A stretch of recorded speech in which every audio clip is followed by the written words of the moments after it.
Light को क्या हो गया? कोई दिखाई नहीं।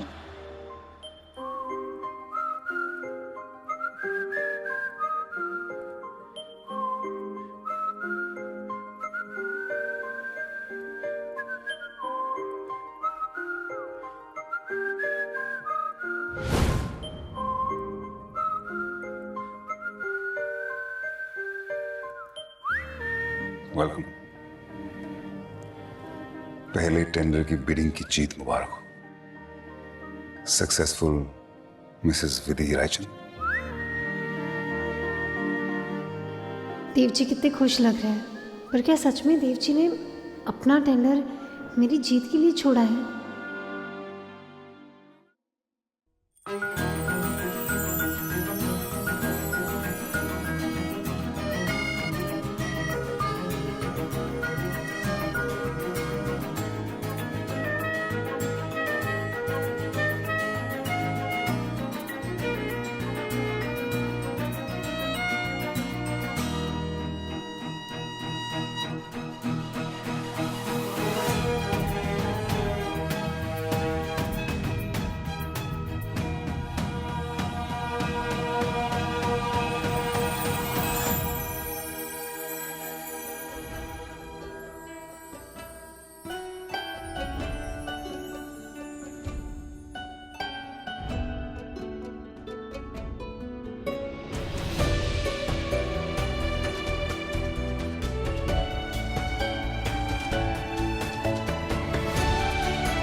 Congratulations! विधि को अपने पहले ऑर्डर के लिए बहुत बहुत बधाई। जानती हो, मेरा बेटा देव रायचंद आज तक कभी किसी से नहीं हारा, और हारा भी तो किससे? अपनी बीवी से और मेरी बहू से। Well done, Vidhi. So proud of you and I'm so proud of you. Thank you mummy ji. कमाल ही कर दिया भाभी आपने। Congratulations! ये आपके होने वाले भांजे और भांजी की तरफ से award. Woman of the family. Dev ji, एक मिनट जरा चलिए ना, मुझे आपसे बात करनी थी कुछ। चलो।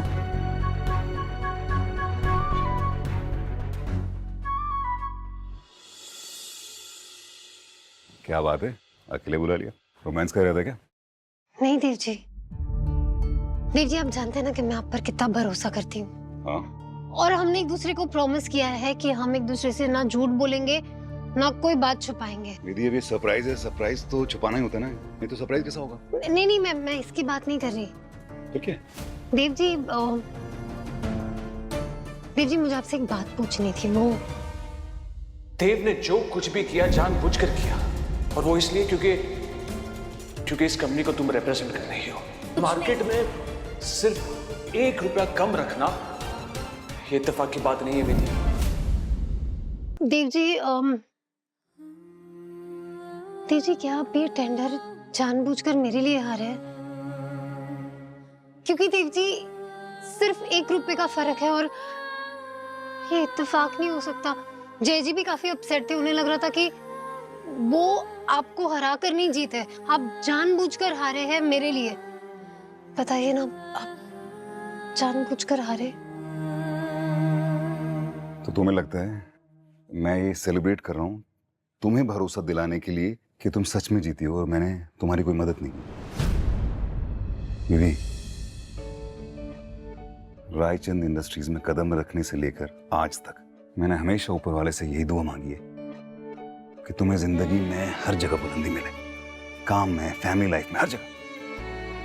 अगर मुझे दिल से खुशी मिलती कि तुम जीतोगी दिल से, तो वो असली जीत होनी चाहिए ना। मैं कैसे खुश हो सकता हूं जब तुम जीती नहीं होगी? वो तो गलत होगा ना। मतलब मैं खुद को भी झूठ बोल रहा हूं और तुम्हें भी नीचा दिखा रहा हूं। दीदी, आज तुम जीती सिर्फ इसलिए हो क्योंकि तुम लोगों की बिड हमसे बेटर थी और तुम हमसे बेटर थी। That's it. और मैं हार गया, मैं हार सकता हूं यार, इसमें क्या है? नहीं, हारा हूं मैं विधि, अपने गलत फैसलों की वजह से बहुत बार हारा हूं। रायचंद इंडस्ट्रीज हारा हूं अपने गलत फैसलों की वजह से। रायचंद मैंशन हमारे हाथ से निकल गया मेरे गलत फैसले की वजह से। तो ऐसा नहीं कि मैं गलत फैसले नहीं ले सकता, ले सकता हूं। दीदी, मैं अपने काम में कभी बेईमानी नहीं करता। मैं तुमसे मिला हूं आज एक कंपेटिटर की तरह, और फ्यूचर में भी कभी मिलूंगा तो मैं कह रहा हूं पूरी जान लगा दूंगा ताकि तुम्हें हरा सकूं। इस बार जीत गए, क्या पता अगली बार मैं जीत जाऊंगा। इसमें ग्रांटेड मत लेना मुझे। I'm really very sorry।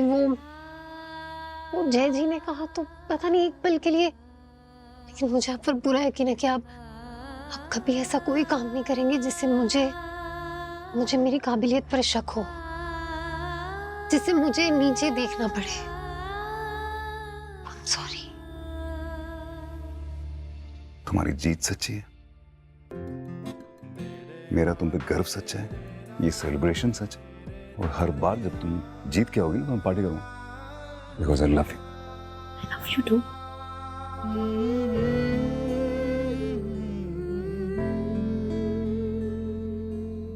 धीरे धीरे समझ में आ रहा है जय कि तुम्हारे इरादे उतने नेक हैं नहीं जितने तुम दिखाते हो। मैं तुम्हारे असली इरादे जान के रहूंगा।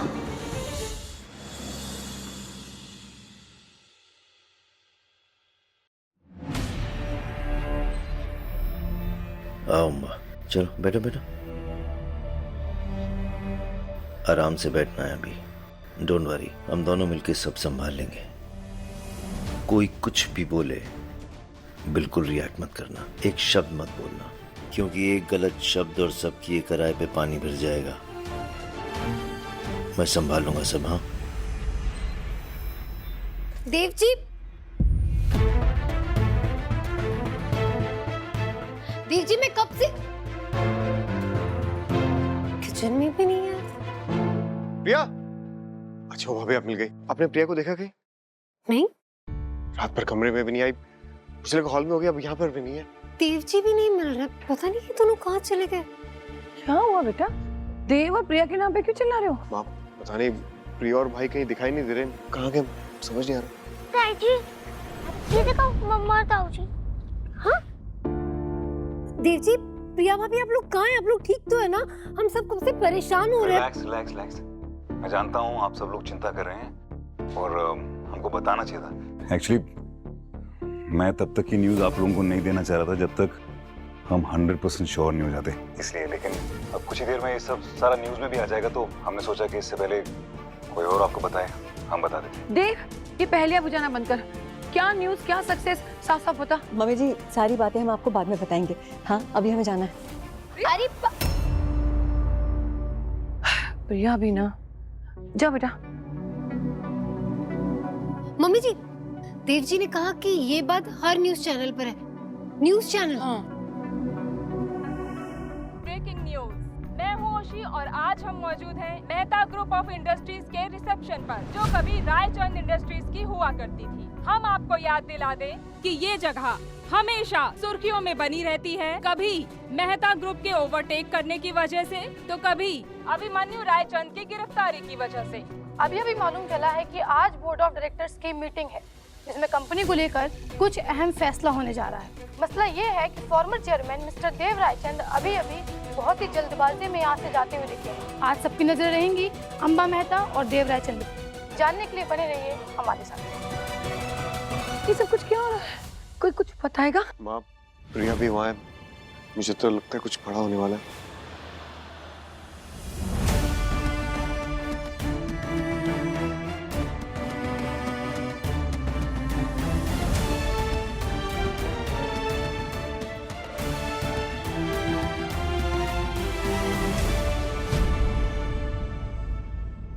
अगर तुम फैमिली प्लान करना चाहती हो तो कभी राइट टाइम है, 1 साल मैक्सिमम 2 साल, वरना तुम मां नहीं बन पाओगी। अम्मा, प्लीज कंट्रोल।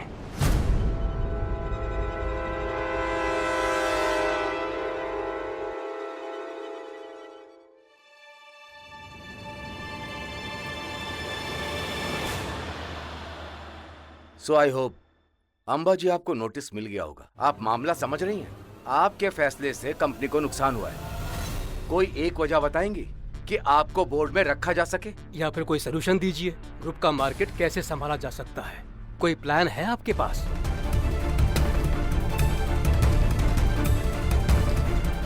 और सबसे बड़ी बात, क्या आप इस पोस्ट को संभालने के लिए फ्री हैं?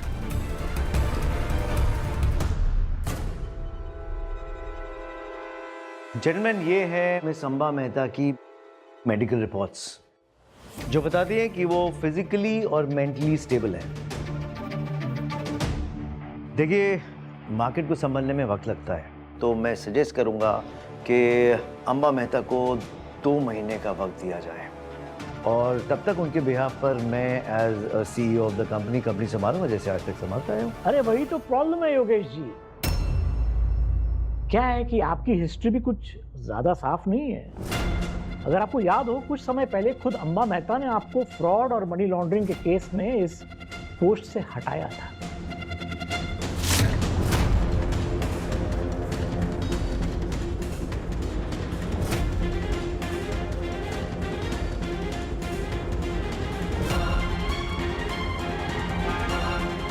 अंबा, कुछ कहो ना, मामला हाथ से निकला जा रहा है।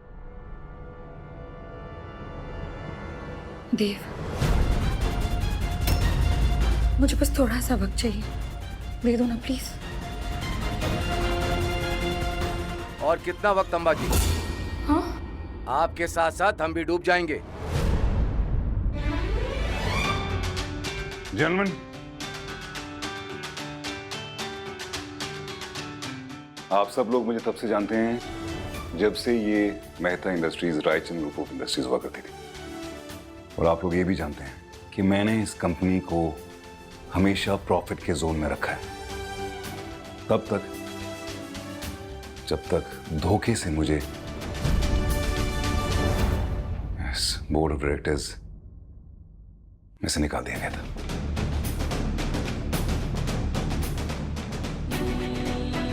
मैंने और मेरी फैमिली ने इस कंपनी को एक ऐसे मुकाम पर पहुंचाकर खड़ा कर दिया जहां पे ये कंपनी एक लेजेंड बनी। मैं दावे के साथ कह सकता हूं कि इस कंपनी को मुझसे बेहतर कोई नहीं जानता और मैं वादा करता हूं कि मैं इस कंपनी को वापस प्रॉफिटेबल जोन में ला सकता हूं। मेरे पास इस मुश्किल का सलूशन है। रिस्क बहुत बड़ा है, वो इसलिए क्योंकि टारगेट बहुत बड़ा है और जाहिर सी बात है प्रॉफिट भी बहुत ज्यादा बड़ा है।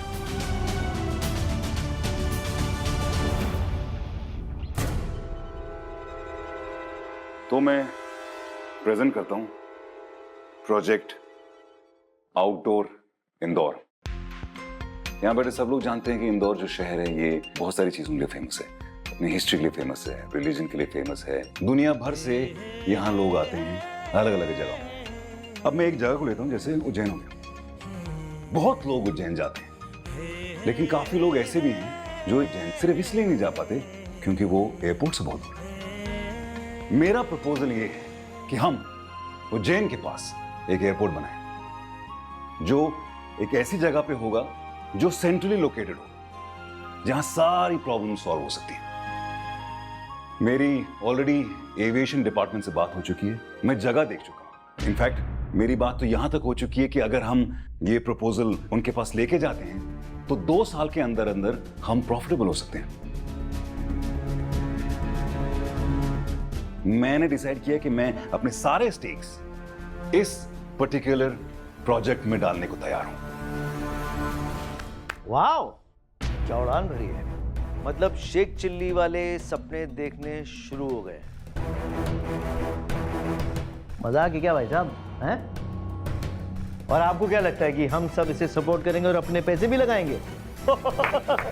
Look at gentleman, joke of the day. तुम्हारे पास कोई प्लान है क्या? तुम्हारे पास अगर कोई प्लान है तो सामने रखो और उसको इंप्लीमेंट करो, और अगर नहीं है तो बात करने का कोई फायदा नहीं है। लेकिन अगर इस वक्त हमने कोई प्लान इंप्लीमेंट नहीं किया तो 2 महीने के अंदर, अगर हम लकी होंगे तो 2 महीने, वरना 1.5 महीने के अंदर हमारी जो कंपनी है वो बैंकरप्ट हो जाएगी। हम सब सड़क पर आ जाएंगे।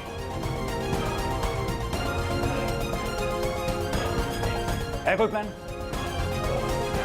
पर आपको ये प्रपोजल रखने की परमिशन कैसे दी जाए? इतने स्टेक हैं नहीं आपके पास। एग्जैक्टली भाई, शेयर होल्डर्स कभी रेडी नहीं होंगे।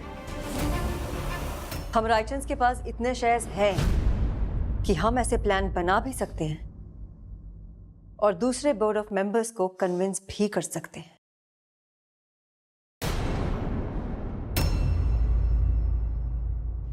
Let me explain.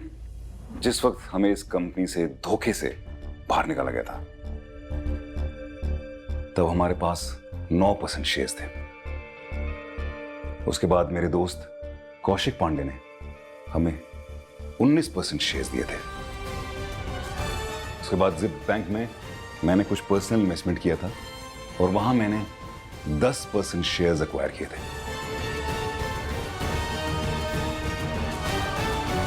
टोटल कितना हो गया? 38%।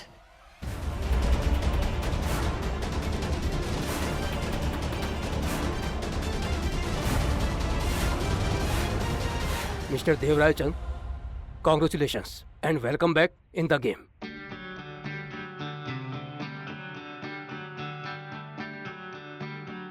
देखिए, हमारा इस वक्त सिर्फ यही इंटेंशन है कि हम कंपनी को कैसे और फायदा पहुंचाएं और कैसे हमारी कंपनी को और बुलंदियों पे लेके जाएं। अब मैं डिटेल में आता हूं। जैसा कि आप सब लोग जानते हैं कि सरकार जो है वो फ्लाईओवर्स बनाते हैं, ब्रिजेस बनाते हैं, टोल रोड्स बनाते हैं, मेट्रोज बनाते हैं, एयरपोर्ट्स बनाते हैं। वो ये सब खुद नहीं बनाते, वो आउटसोर्स करते हैं। अलग अलग कंपनीज को दिया जाता है ये काम, जैसे बिजनेस ग्रुप्स हों, चाहे वो बिल्डर्स हों। वो कंपनीज ये पैसा कैसे बनाते हैं? एक बार जब प्रोजेक्ट कंप्लीट हो जाता है तो ये सारा जो प्रोजेक्ट होता है ये उनके अंडर होता है कुछ सालों तक, जिसमें वो ये सारा पैसा जितना उन्होंने इन्वेस्ट किया होता है रिकवर करते हैं और उसके बाद सरकार लीवे देती है वो कुछ साल, ताकि वो प्रॉफिट कर सके। मेरी एविएशन डिपार्टमेंट से पहले बात हो चुकी है। ये एयरपोर्ट बनाने के बाद ये एयरपोर्ट 20 साल अपने अंडर रखेंगे। जिस तरीके का हमारा बिजनेस प्लान है, तो जितनी हम बिजनेस अपॉर्चुनिटीज एयरपोर्ट के अंदर रखेंगे, उससे मेरा विजन ये कहता है कि 2 साल के अंदर अंदर हम सारा पैसा रिकवर कर लेंगे, 18 साल तक। उसके बाद पीछे देखने की जरूरत नहीं होगी। Good, excellent plan. आपने सही कहा रस्तोगी जी, पर इस प्लान में बहुत बड़ा रिस्क फैक्टर भी है। डेफिनेटली रिस्क फैक्टर है, लेकिन आप भूलिए मत, इसका प्रॉफिट भी उतना ही बड़ा है जितना रिस्क फैक्टर है। हमारा विजन तो क्लियरली इस प्रोजेक्ट को एक विनर बता रहा है और हम अपने स्टेक्स इसमें डालने को तैयार हैं। अगर आप लोग भी इसमें अपना इंटरेस्ट दिखाएंगे और अपने स्टेक्स इसमें डालेंगे, तो मैं वादा करता हूं हम लोग जी जान लगा देंगे। और अगर हम लोगों ने ये कर लिया तो ये हमारी कंपनी के लिए बहुत बहुत फायदेमंद होगा। मिस्टर देवराय चंद, हमने ये फैसला किया है कि चेयरमैन आप होंगे।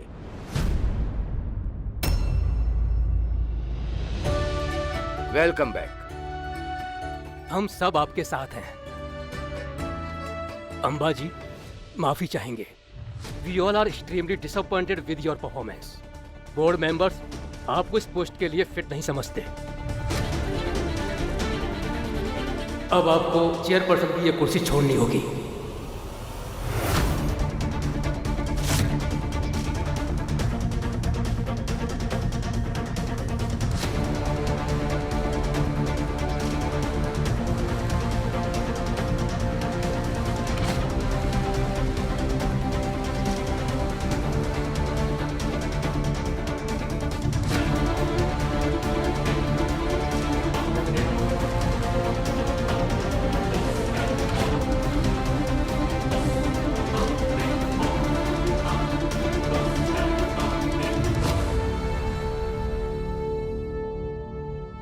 Please Dev ji, proceed.